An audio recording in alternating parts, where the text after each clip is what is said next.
And then without fear, I saw the fire coming. I asked, when did this happen? And here comes the fire and the debris, the leading edge of the explosion coming and destroying everything. And this piece of paper hit my leg and I picked it up and I read, it was September 15, 2046. And the fire. Hi, my name is Joseph Banks. In 2011, I had what is called a near-death experience, but I didn't know that until maybe a year, 2 years later. So there was this Monday that I went to work and I died. So it's not something that you want to do on a Monday at work. I was working inside of an airplane fuel tank and I passed out. I was wearing my have face respirator, but I think there was something wrong with it that I failed to catch in a pre-use inspection. And I had this moment inside of the fuel tank that I feel funny. And then as that was a feeling that my body was made of sand and I dissolved, just collapsed completely. But to get inside of an airplane fuel tank, you go through a lot of training. So confined space, it's serious stuff. It's where people die. And the whole training goes to tell you, don't be that guy.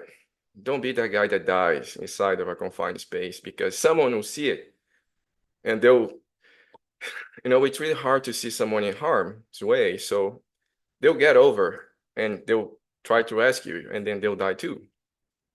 So now you're attracting people to die pretty much. So in some point in that moment of blackness inside of that confined space, there was this voice that came to my mind and said, hey, you're that guy now. What are you going to do about it? Really challenging me. And then I had this moment of anger. No, I don't want to be that guy. So I forced myself to wake up. And I did. I woke up. But immediately I collapsed again. And a moment later, this voice came even more playfully challenging me. Yeah, you're still that guy. And what are you gonna do now? And no, I don't want to be that guy. And I used what I now call, because I read it so much stuff now, terminal lucidity. I use my last card there. Poof, I have this get out of jail card called terminal lucidity. So I woke up the second time and I got out of the tank like shaking and all. My uh, guy that I was looking at me was looking at his phone. So I was kind of left to my own devices inside. He thought I was taking a break, but I was really out. So I got out of the tank and I went home and I just, well, now it's finally over. I'm good. But after 12 hours working, I was tired. So I went to bed. But the thing is, I never woke up. I think I was still under uh, what was going on inside the fumes. So I passed out. I lost a day. And this is what happened during those 24 hours that I was unconscious at home. So I arrived in this place and I didn't know what was going on. I was inside of what looked like a little bus. And I looked around and I thought, how did I get here? And it was so different, so surreal. And people, I had like 6 or 5 people with me and they all walked out. And then I almost asked the driver, hey, can you take me back now? I think I'm not supposed to be here. It's all a mistake. It's all a mistake. I can't guarantee it. But I didn't do that. Instead, I followed everybody out. Um, and then I saw this beautiful building and it looked like the theater that I grew up down in Brazil in the Amazon. And wow, I think I know this place. So I walked into that building and there was an amazing uh, scenery inside. It was just like I remembered, with one difference. There was no ceiling, there was no roof. So it was just a big tree and it was a beautiful, bright, sunny day. And I looked at that and I know this is so different and this feels really weird. As I looked down, I saw my deceased great aunt. Um, she had passed away in 2006. At that moment, I realized, I think the film has really got to me. I think I died. This is what happened. I saw in a movie somewhere. And she smiled at me and I smiled back. We didn't talk. Um, and I just accepted. I kind of shrugged my shoulders. And there was a moment, that was my moment of acceptance. Um, and then I walked out of the building. So, well, I think I died. So let's make the best out of it. And I looked around and it was so beautiful. So many colors. A sunset, a sunrise, but no sun.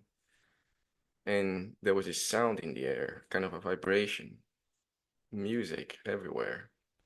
That was amazing. And then I saw this tree and this beautiful golden mango. And I grew up eating mangoes from trees, so and I thought to myself, that's my mango now. I'm gonna make a move for that mango. But as I was just about to climb that tree, I thought, well, I'm an adult now, and I'm just gonna wait because mangoes do what mangoes do. They fall when they're ripe. I'm just gonna wait here. So I kind of gauged where the mango was gonna fall, and I just sat there and I waited. And it was just my moment of being a yogi, waiting for the mango to fall. And I looked around, and people coming and going. It's still a beautiful place, peaceful. And I thought, wow, well, I think I belong here now. This is really cool. And I saw this man looking at me, and he was like steady fast looking at me and smiling, a beautiful smile. A long time went by, and he was still looking at me and smiling. And I smiled back and nodded, winked. I looked away, looked at the mango, looked at the people coming and going, looked at the man, he was still looking at me, smiling. Finally, after a long time, I went there and I asked, can I stay here? And smiling, still smiling, he said, you gotta go back now. I know this is the moment that people say, um, no, wait a minute, let's talk about it. There must be another mistake here. But I saw in his eyes what he was talking about, and I said yes, without any hesitation. Um, I didn't even think of the mango. Maybe he's still there waiting for me. I hope so. And I came back, and I woke up in my bedroom 24 hours later. Everybody was looking for me, so that was tough. I got into the desperate mode, responding to phone calls, and it was just chaos, really. I was by myself, so there was nobody with me. Um, and that was the moment that everything started. Um, it started with sleep paralysis and progressing to out of body experiences. But until it happens to you, this is just something that you hear. You're not prepared to experience those things in your skin. And that was really happening. And there was nobody to talk to. I think that's the most difficult part in any development in this way, in this what we call awakening to things that are not common, is the inability of discussing in the same level, because people usually glazed when you start to disclose these things. And that's why I really appreciate these channels of sharing, because my story is not um, unique. It is unique to me, but it's happening to you as well. And the sense of validation is so important as we move forward. Um, so these things were happening, and there was no way around it. I actually sought medical help and was received with Well, that might be the case for drugs or something. And you know what? I'd rather just work on my own. Um, but sleep paralysis is one of the most awful things that can happen to you, or to me. There was so much fear until I decided to make a stop. Um, so there were two types of paralysis that happened to me. One starts in my spine, and then I'm completely paralyzed, and the other one starts in my extremities, like hands and feet. They slowly take me over. And one day, after months of struggling, I felt the paralysis coming, and I said, with all that frustration and anger and stuff that was happening, I said no, but really a solid no. And I felt it stopping, turning away, and leaving. And then I felt empowered, like, wow, I can now begin to control it. And just because of that, I tried to do it on my own. Uh, that was the moment that the outer body started. And I had so many different ways of leaving my body. And I would start being around the bedroom and then floating up to the other apartment above me, seeing my neighbor snoring. And like this is really boring, really. And then I'll float it up in the air and sitting on top of the building in the night sky and finally getting again bored and coming back to my body and falling asleep. But then something happened. Uh, one day I said, "What else is there?" And then I got my answer. Um, so these other beings came, and I started to know and learn so many different things.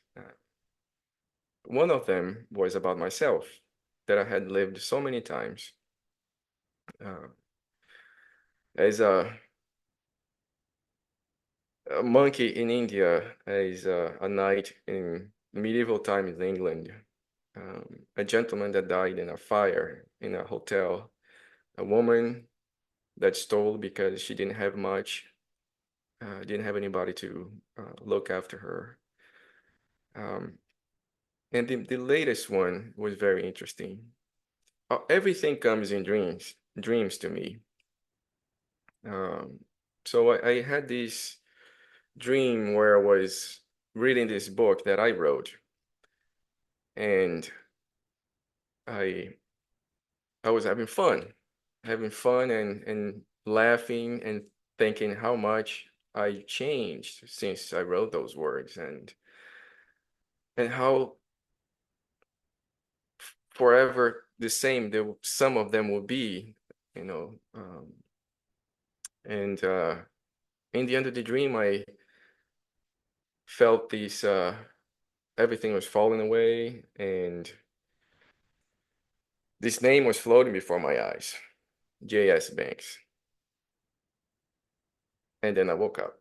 So I remember the name, but I couldn't remember any words in the book. But I remember how they flowed in the paper. And I woke up.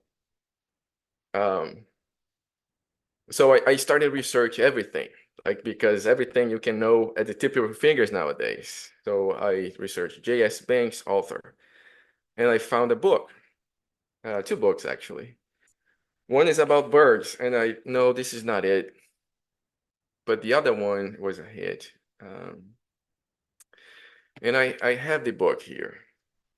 And one thing that I didn't remember in the dream, well, it came back after, was that the first letter in the first page was one of those fancy letters. It didn't attract me at all in the dream.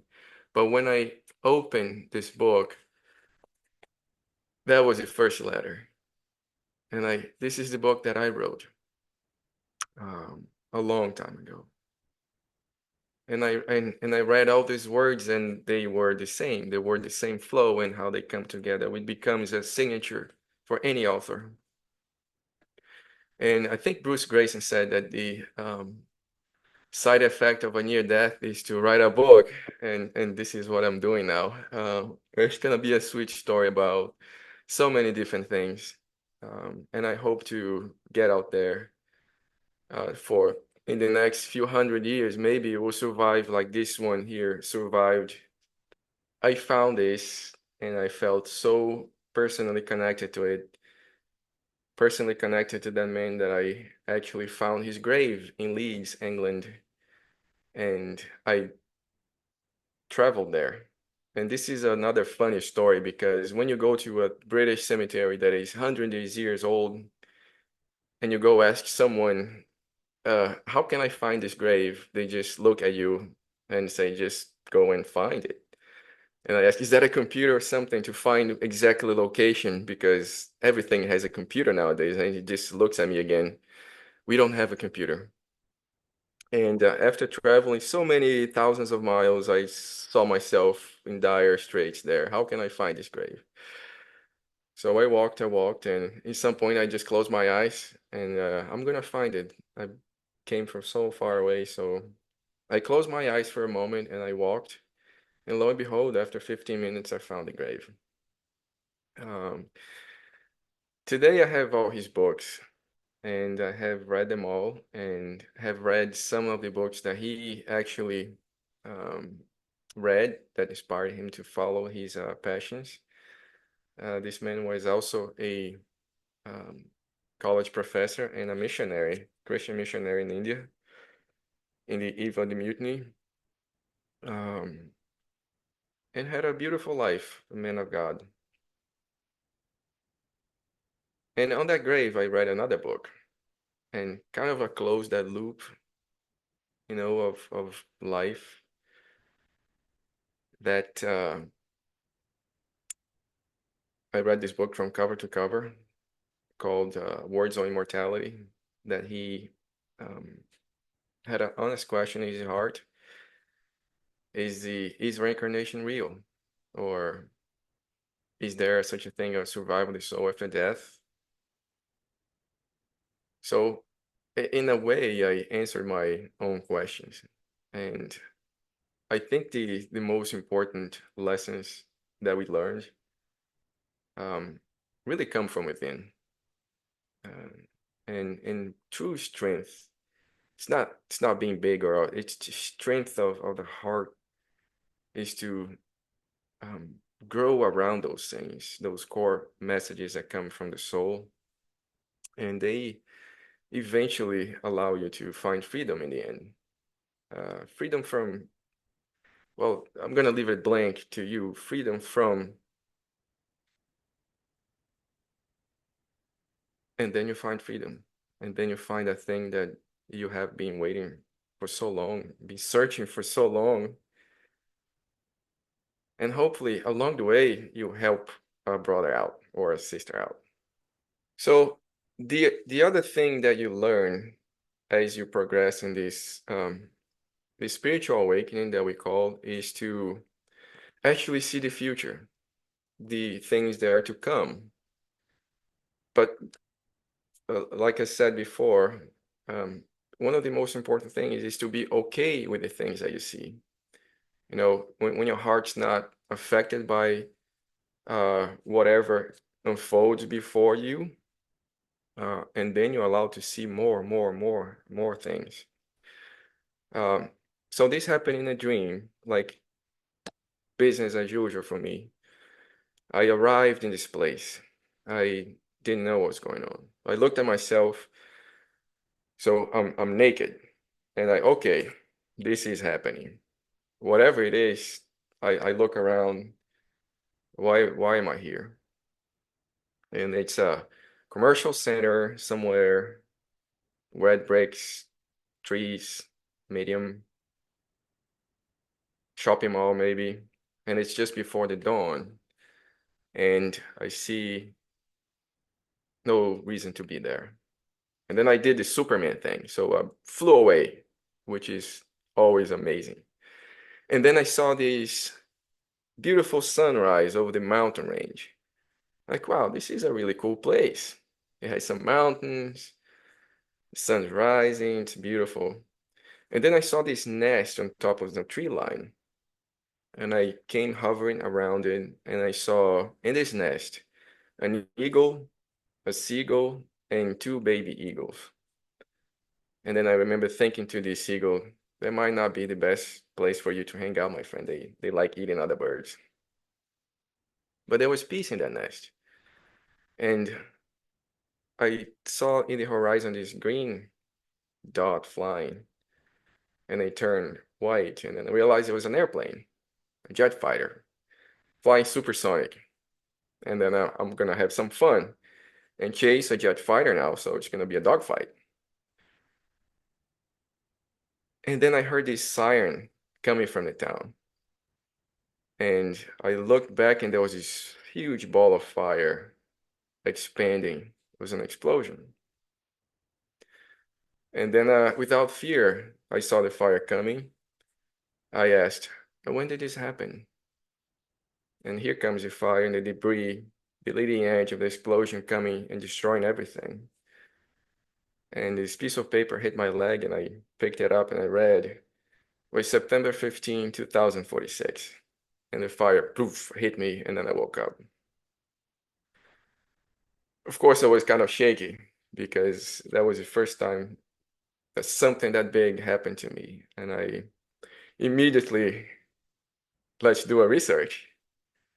But it's so far in the future that there's nothing around to that I could grasp. And the place was just like a regular town, mountains,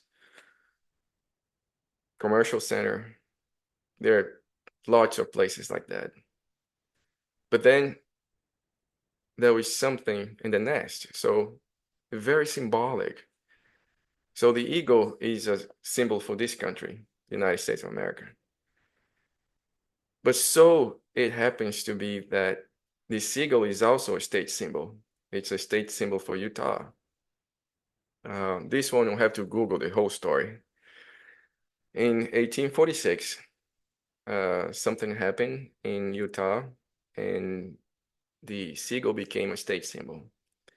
And that was it. That was the place. And I know that in 2016, I actually went there. I flew to Utah, and in Salt Lake, I realized that was the place. I was standing in Main Street, and I recognized the buildings that I had seen in that vision. That was the place. And I actually rented a motorcycle. This is the adventure part of chasing these things. I rented a motorcycle and I rode to however high I could go because I wanted to see the sunrise. So when I couldn't ride in the motorcycle anymore, just drop it behind the tree, and I kept walking. When I was high enough, I slept cowboy on top of one of those mountains there. Just a yoga mat, a blanket, half a bottle of water, and a book. So that was a great night. And in the morning, I saw the sun rising, and I realized I was in the right place, but in the wrong month. September, the sun rises a little different than in June, but I was in the right place. And I saw military airplanes taking off from Hill Air Force Base. And wow, this is a place. And however, whatever we have in store for our future as a nation, I think it's okay. Um, there's so many challenges that we go through in life personally, and knowing that being open to change is something so natural, um, that only makes us grow, really. So I think that's why I was able to keep my cool even with all the destruction coming, knowing that this is not the end. This is just a transformation. Um, that Earth might be telling us, "Hey, I'm changing, so it's okay. We'll all change together." Uh, and this is one of the things that I find very important to uh, understand as a spiritual being, to be okay with your surroundings. Not accept it blindly, but be okay. however you decide to move forward. So after all that turmoil, I had an honest question. Is that it? We'll have to suffer all this, and what's next? And then I had my answer. So I showed up again. Like, obviously, I look at myself, I'm naked. It's like, yeah, this is really happening. And I looked around, everything was different. There's a beautiful place, really modern. And then I asked someone, what day is today? And an old lady said, it's Tuesday. What year? 2189. And wow, thank you. And I looked around. Um, so this is a moment that it's hard for me to put in words what I saw. Um, I had to fasten my eyes in one thing and try to understand it. I saw this computer, and um, they were all the same pretty much, and there was peace everywhere. And children were playing, and no contention anyway. And this computer was something that you wear. And I thought, wow, I'm really tech savvy, so I'm trying to understand this thing. And there was no way to understand. For me, I don't have enough data in my mind to process what I was seeing. But it's something that you wear, and you choose the colors. I like blue. I like green. They're all the same. Like something like this, hundreds of years ago, like this is a little brick. I'm gonna build a wall with this thing, or not, because it's so thin. I could not understand. But I know that after all this turmoil, if we live through anything at all, we still have this development of technology that will not stop. And, judging by what I saw, they still be peace, there still be joy, and things to live for, really. Um, Make a family, build a family, uh, um, have your moments of joy, and live, because the experience is there to be experienced, to be lived. And I'm gonna close with this little dialogue with that I had with a really tall monkey in a dream. He told me, and that's the only thing I remember from that conversation, really. He told me the meaning of life, coming from a really tall monkey, that the meaning of life is to experience being alive with stress on being. So whatever makes you alive, to be alive, and if you do that, you'll be living the very meaning of life, which is a simple thing. So